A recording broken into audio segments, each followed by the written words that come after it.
Bien, alors bonsoir les amis, et nous voulons donc parler de cette semaine de la fête de Sukkot, puisque ce Shabbat, on ne lira pas la paracha hebdomadaire, mais on lira le texte relatif à la fête de Sukkot.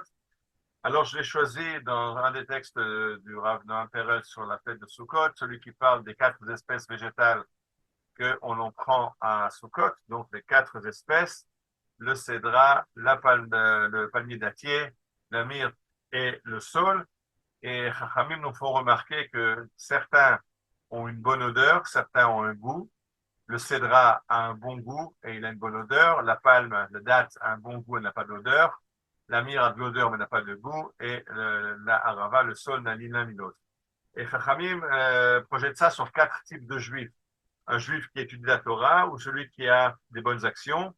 Alors, le cédra, c'est celui qui étudie la Torah et a des bonnes actions. Il y aura celui qui n'a que la Torah ou que les bonnes actions. Et finalement, la harava, le saule, qui n'a ni l'un ni l'autre. Mais on a besoin pour la fête de Sukkot de prendre les quatre espèces et de les prendre ensemble.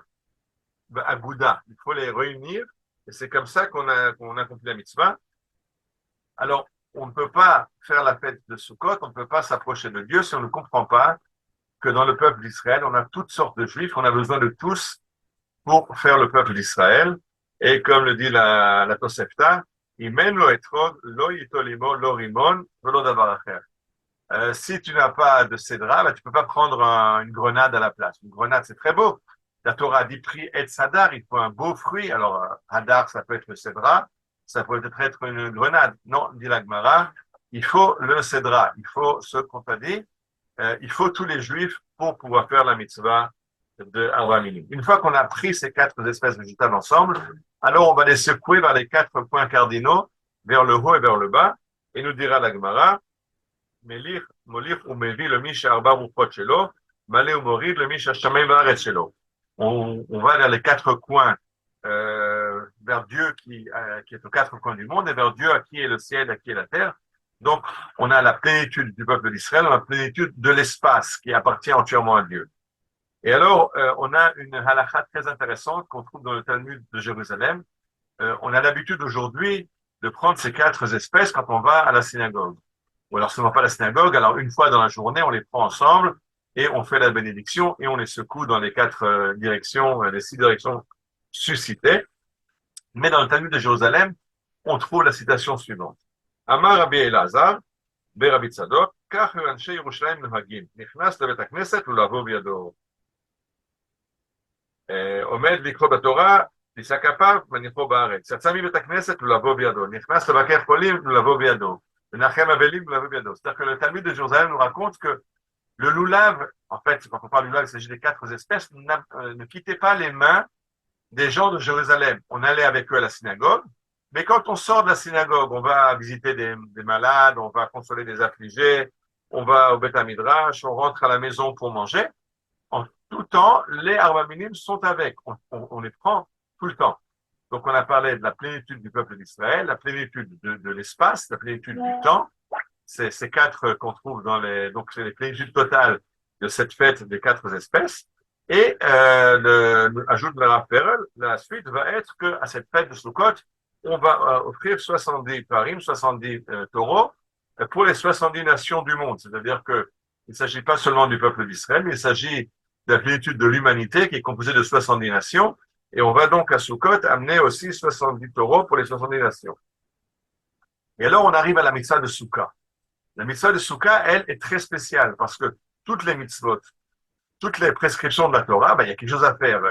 Si je fais kiddush, je prends un verre de vin et je dis une certaine formule. Si je dois prendre le loulav, alors je prends dans ma main le loulav et les quatre espèces. Si je dois prendre le tzitzit, alors je prends le tzitzit dans la main et je le regarde avec mes yeux. Il y a toujours une partie du corps qui est sollicitée par la mitzvah. Pour la mitzvah de Sukkah, c'est pas comme aujourd'hui on fait juste de rentrer faire le repas, mais c'est d'y vivre pendant la semaine. C'est-à-dire, comme dit la Gemara, le Talmud, chez Ochel Basuka, Metayel Basuka, Malel Kelav Basuka. La Souka est la maison. On vit dans la Souka pendant 7 jours. C'est-à-dire que on a changé de demeure, on n'habite plus dans la maison, on habite dans la Souka. C'est-à-dire qu'on rentre tout entier dans la Souka. Ça rappelle beaucoup l'autre mitzvah dans laquelle on rentre tout en entier, c'est la mitzvah d'habiter en Eretz Israël. Et le Gaon de Vilna disait, il y a deux mitzvot dans lesquels on rentre dans la mitzvah avec la boue qui est accrochée au semelle des bottes, c'est la souka et Eretz Israël. On applique la souka en y vivant. En Eretz Israël, on applique la mitzvah en y vivant. Il n'y a pas de mitzvah spéciale dans la souka. C'est vrai qu'on va faire kiddush dans la souka, on va faire un repas de fête dans la souka, mais la mitzvah, c'est d'y vivre. C'est pas de faire un acte quelconque spécifique dans la souka, mais d'y vivre pendant 7 jours. C'est ça, la mitzvah de souka. Donc, il y a une plénitude du peuple d'Israël, une plénitude du temps, une plénitude de l'espace, une plénitude de l'humanité dans son entièreté, une plénitude de l'homme qui rentre entièrement dans la mitzvah, c'est-à-dire que ce n'est plus un acte qui nous approche de Dieu, mais c'est le fait même de vivre une vie normale, de manger, de dormir, de boire dans la soukha. C'est ça qui nous rapproche de Dieu. Et c'est donc comme ça que la fête de Sukkot va devenir la fête de la fin des temps. Et d'ailleurs, dans la Haftara que nous lirons à Sukkot, on lira V'haya bayom hahu yitz'u ma'im chaim Yerushalayim, chetziam el hayam hakadmoni, v'chetziam el hayam hacharon. L'eau sortira du temple et une partie de cette source ira vers l'est, vers la mer Morte, une partie ira vers l'ouest, vers la mer Méditerranée. Et alors Dieu régnera sur toute la terre, et en ce jour-là, Dieu et son nom seront un. Donc, Sukkot, c'est vraiment la fête de la Acharit Hayamim, de la fin des temps, de la plénitude totale de l'humanité. Et c'est pour ça qu'on risque de tomber dans une petite erreur. On a l'habitude de penser que Sukkot fait partie des fêtes de Tishri. Il y a Rosh Hashanah, on est passé par Rosh Hashanah, par Yom Kippour et Sukkot, qui en est la suite logique. Et c'est vrai, il y a des commentateurs qui expliquent la logique, comment on passe de Rosh Hashanah à Yom Kippour et de Yom Kippour à Sukkot. D'ailleurs, dès qu'on sort de Yom Kippour, la première chose qu'on fait après Havdalah de Yom Kippour, on est censé commencer à construire la Soukha. C'est vrai, mais il faut faire attention à une chose. C'est que quand la Torah nous dit de fêter la fête de Sukkot, elle nous dit V'chag asif bitkufat hashana. Sukkot, c'est la fête de la fin de l'année. Et oui. Alors, comment c'est que ça se passe en Tishri quand on vient de faire Rosh Hashanah, de commencer l'année il y a 2 semaines, et déjà on a la fin de l'année.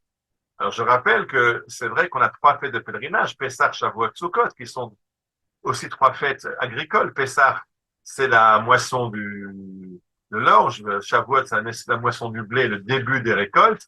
Et Sukkot, c'est la fin des récoltes. Et donc, effectivement, c'est la fin de l'année agricole.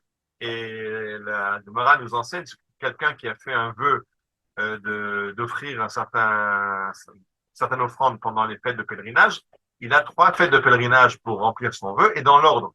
Pessah, Shavuot, Sukkot. S'il fait maintenant son vœu maintenant, il en a 4. Il a Sukkot maintenant, Pessah, Shavuot et Sukkot l'année prochaine. Donc Sukkot, c'est une plénitude. La plénitude vient à la fin. Alors, je ne vais pas maintenant développer parce que ça nous amènerait sur un cours entier. Comment Sukkot, qui est juste au début de l'année, est en fait une fête de fin d'année, parce que justement, la Torah veut relier ce début de l'année avec la fin, Magid Mereshit Acharit, et nous amener déjà au début, nous donner le but final, qui est le but d'arriver à cette plénitude de Sukkot, cette plénitude totale,